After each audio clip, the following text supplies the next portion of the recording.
عليكم، صباح الخير عليكم جميعا. النهارده ان شاء الله هقول لكم نشاط الله للاطفال. دي اشكال انا عملتها بورق القنصل.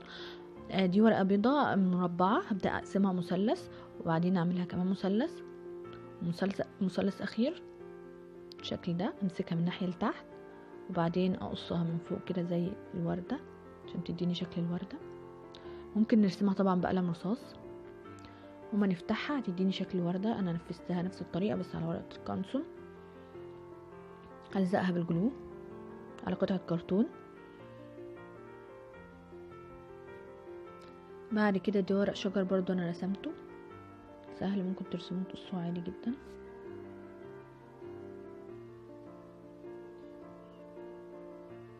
بس عشان يبقى شكلها محبب للاطفال يعني. هبدأ بقى اجيب شاليمو واقصقصها اجزاء صغيرة متساوية وابدأ الزقها بمسدس الشمع. امشي على الرسمة كده عشان تديني شكل الوردة.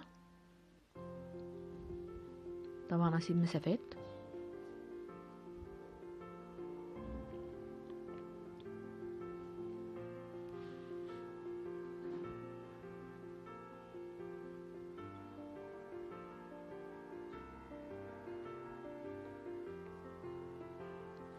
بالشكل ده شكل كده النهائي. الشكل التاني بقى اجيب برضو قطعة كرتون وده شكل البيت انا رسماه. هبدأ الزقه بالجلو.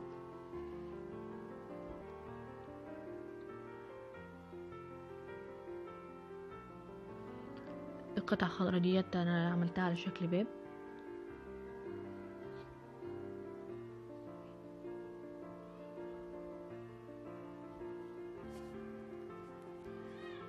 بعدين ده الشباك. دي بقى السحابة برضو كل ده بورق القنصل بس كده اهو. ده شكله النهائي بعد ما لزقت على الشاليمو. الفراشة بقى اهو، هجيب ورقة واقسمها نصين وابدأ ارسم نص الفراشة جناحات الجزء الاخير والديل.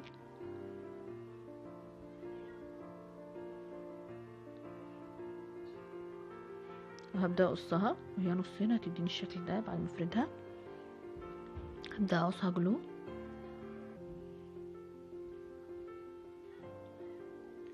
هبدأ بقى ارسم عينين وبق ليها.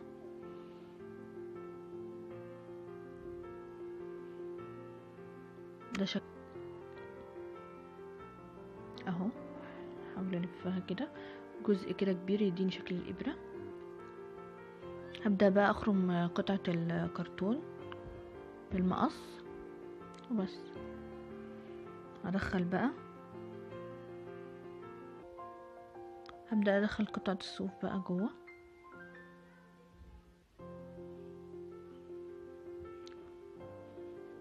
واعقدها.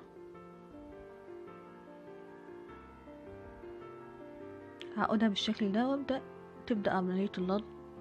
طريقة سهلة جدا اهو.